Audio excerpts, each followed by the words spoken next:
Yes, because our current concept of heritage, which we are criticizing, but the current concept derives from, I would say, a moment when heritage was definitely regarded as something in danger of being destroyed.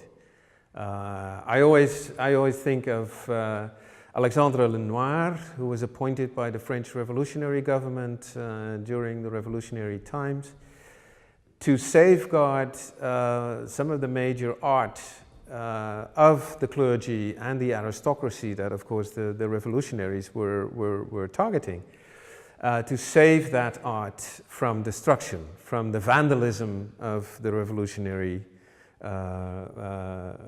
army, as it were, the sans-culottes. Right? The word vandalism was actually coined in that context, the destruction, the ruthless and irrational destruction of major art. So Lenoir was asked to put those statues and paintings and other pieces of art, to put them in safekeeping, because otherwise they would be destroyed. So that's I think our concept of heritage originated under threat. But if you look at UNESCO nowadays, and you look at the World Heritage listing, for example, you see that we get more and more and more of it. Right? It's the heritage list is growing, right? Not just with tangible heritage, but nowadays also very much with new initiatives like intangible heritage. So in a way, heritage as such is not under threat, but because it's proliferating. There's more and more of it all the time. There's more and more heritage that we look at. Also, if you look at the fact that, you know, every self-respecting nation state should have a list of its own national heritage by now. So in a way, very often the individual pieces of heritage, again, often defined by a certain origin in the past, those may be under threat.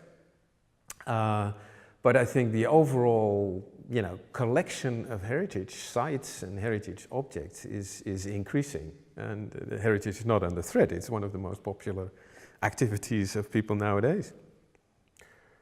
I think probably the example I gave in Stone Town, that you do not involve the people who actually use the heritage and who have a stake in using it in the conservation. And so I guess if you put it in two words, the exploitation of heritage sites by people who actually do not care about their sustainability is probably the major threat. If you look at situations of war and conflict, they will always be there, and they will continue to destroy sites such as Aleppo or the Bamiyan Buddhas that we talked about earlier. But I don't think you can actually plan for such events, and you can't plan for heritage site being used as a kind of pawns in a war game between conflicting parties.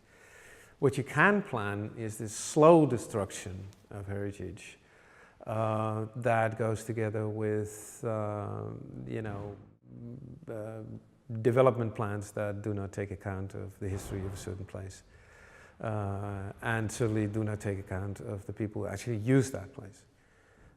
That's why I think that is the most important thing to do.